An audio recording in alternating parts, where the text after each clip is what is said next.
helps to unmute. I'm not going to start over.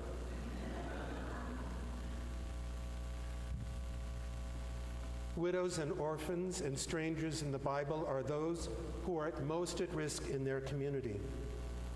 These verses from Deuteronomy remind us that, like God, we are called to care for those who are most at risk in our community and unprotected amongst us. It seems the Bible sees this as important.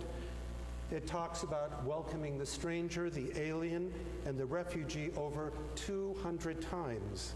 It also mentions care for widows and orphans over 80 times.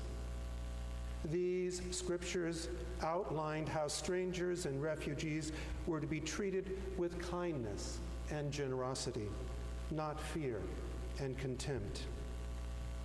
Even though strangers and refugees had no legal standing to protect them, they were still to be cared for and protected. Who are the most vulnerable in our day? Who is the stranger in our midst?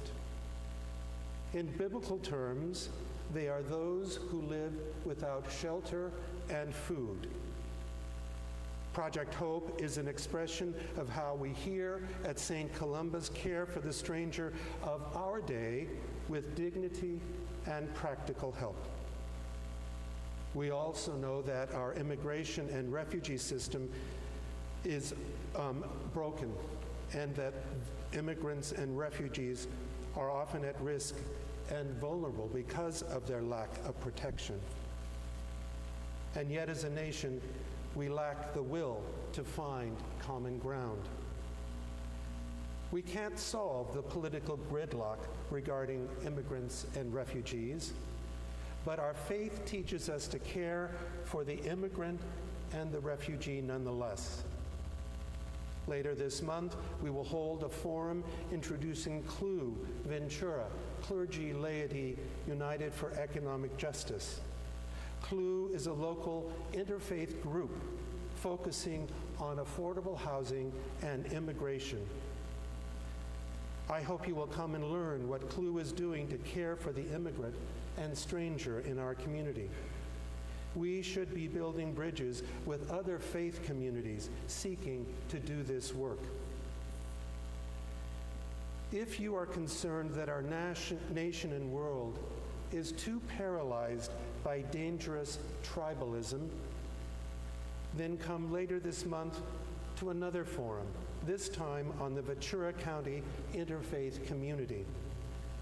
VCIC works tirelessly to promote awareness about our different local faith communities and promote dialogue of awareness about our different faith traditions. Building bridges of understanding and dialogue lowers the walls of fear and tribalism. Every day it seems we hear news of religious intolerance that leads to violence and division. VCIC is another interfaith organization promoting the antidote to religious violence and division. We are proud that our own Tim and Terry Helton are leaders at VCIC. In September, we will have a 2-week forum taking a look at how our scriptures, tradition, and reason can help us understand and care for our transgender sisters and brothers, as well as their families. I will be saying more about this forum in our September Courier, so please look for it. Finally, it seems that 6 people on the Supreme Court believe that our nation should be colorblind. And I agree. But somehow the cracked foundation of our national founding still lingers. Sadly, we are still colorblind. It is true, we have inherited many blessings over the generations, and yet much of what we have inherited has been built on the backs of slave labor and stolen land. this continues to tear across every segment of our nation and society. So what does our faith teach us about the original sin of our national founding? Our nation is crying out for a conversation about ongoing racial and ethnic reconciliation and healing. I know this is a complicated issue with strong feelings on all sides. And yet, I know this is what people of faith, we should be the forefront of studying and understanding. In conclusion, for people of faith, what is our individual and corporate foundation for all of this work, for all of this study, for all of these conversations? In Genesis, we are reminded that our human founding is built on these words. We are all created in the image of God. Do we as people of faith believe this truth, that we are created in the image of the divine, to be self-evident? Paul reminds us in Corinthians that the greatest of all gifts is love. That love is, in fact, the expression of the divine. In fact, that love is the very nature and source of the divine.